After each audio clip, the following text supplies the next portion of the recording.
Kitchen. I'm Chef Victoria Love, and today we're going to make a butternut squash carrot soup. I love butternut squash and can't wait to make this. So we're going to make it really easy. I'm using baby carrots. This is 8 ounces, so half of a 1 pound bag of baby carrots, 2 stalks of celery chopped. I'm going to chop up an onion, and then we're going to have virgin olive oil with butter, our beautiful kosher sea salt, black pepper, and some ground thyme. This smells absolutely wonderful. Now, I don't have any beef stock on hand, but what I do have is this better than bouillon, beef flavored. So I'm gonna make the 4 cups of beef stock using this bouillon and substitute that for today's soup. Let me get everything mise en place and I'll show you how to make it. I'm gonna peel and cube the butternut squash into about 1/2 inch size cubes first. Please click like and subscribe so we can bring you more recipes.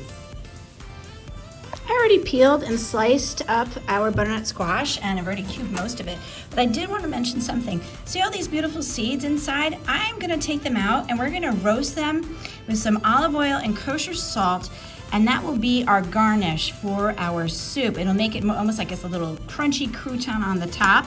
So I'm going to do that right now. Let me get all of these seeds out, and then I'll roast them in a 350-degree oven with a little sprinkling of our olive oil and kosher sea salt. Here we go, so it's melted. Just stand back in case it splatters. Get all the onions in there. And then we're gonna cook them maybe about 1 to 2 minutes until they become translucent. And then we're gonna add in our carrots and celery and saute those. Now we're gonna add in our 2 stalks of celery that we chopped,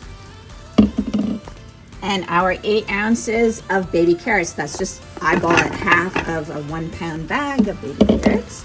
We're gonna get those in there, stir it, and continue to simmer. And at this point, we're gonna let it simmer for about 3 minutes. While that is simmering, we're gonna now roast our butternut squash seeds. So here they are. Those are the seeds from our 1 butternut squash. And I'm just gonna sprinkle about 1/2 tablespoon of olive oil over this. And then we're just gonna put a pinch of our kosher salt, sprinkle it on, toss these around, get them fully coated, and then just spread them on a baking tray, a half-sheet pan that we're gonna put into a 350-degree oven and roast them for about 10 minutes. So I'm gonna spread this out and then get it in the oven. Now we're gonna add in our cubed butternut squash, and this was 2 3/4 pounds of butternut squash. So you could do anywhere between a 2.5 to a 3 pound butternut squash, cube it, and get the same amount that we have in here. And again, we're gonna saute this. Now this time we're gonna saute it for 5 minutes. We wanna get the cubes of butternut squash nice and sauteed. And while that is simmering, I am now gonna make our beef stock from this really good, better than bouillon. So we need 4 cups of beef stock. So I'm gonna use 1.5 tablespoons of this beef bouillon. Now this is very salty, so in our recipe, I'm only using a 1/4 teaspoon of our kosher sea salt because this has a great deal of salt in it. So we have our 4 cups of boiling water, and we're adding 1.5 tablespoons of this better than bouillon beef flavoring. And I wanted my soup to have a really sort of meaty flavor with the butternut squash. That's why I'm using it, but you can use chicken stock or vegetable stock if you want to make it vegetarian. This has been simmering for 5 minutes, and now we're going to add in our seasoning. So we have 1/8 of a teaspoon of black pepper, 1/2 teaspoon of ground thyme. I love thyme. This is going to taste so good. And our 1/4 of kosher salt, again because the bouillon that we're making our beef stock with has a lot of salt in it. And once you get this all stirred, we can now add in our freshly made beef stock from bouillon. There we go. And we're gonna let this simmer until those carrots and all that butternut squash is really soft and tender and breaks down. And then we're gonna use our blender and puree it to make it nice and smooth. So this is gonna take about 45 minutes to simmer.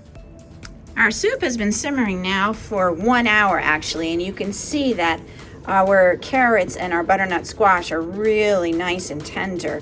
And what we're gonna do at this point is I'm gonna turn off the heat, and we're going to then puree it. So I've got my ladle and our blender. Now, when you're using a hot liquid, don't fill it all the way. You're gonna fill it only a half away and do this in batches. So we're gonna get this in here. All right, we're gonna get our lid on and we're gonna put this on low speed first and just sort of do this in bursts. And then we can put it on high and put it on puree. Here is our beautiful soup now all pureed. If you think it's too thick, you could add a little bit of water and thin it down, but I like this thickness. And of course, before we serve it, you wanna taste it. Make sure you have enough salt and pepper. That was absolutely delicious. Perfect. I don't need to add any more salt or pepper. However, if you would like to, please do so.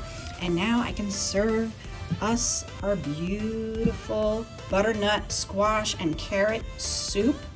We're gonna pass this out to everybody in the school. Hopefully, that's why I've got a lot. However, if you make it at home and that's too much, it freezes perfectly. So put it in a container and put it in your freezer to save, and it can freeze for up to 6 months actually. So go ahead and make a big batch and freeze most of it. Now, just before I serve it, I wanna garnish it with our butternut squash seeds that I roasted in the oven, and just put them right on top and make it look so pretty. Don't put that on too far in advance because they will get soggy. However, they're really nice and crunchy when you put them on just before serving, and they add a little extra oomph to your presentation. Thank you so much for watching. This is our butternut squash and carrot soup. I hope this inspires you to make it at home. Oh, that is so good. Please check out all of the videos on our YouTube channel. We have hundreds, so make sure you come back and click like and subscribe. Thank you.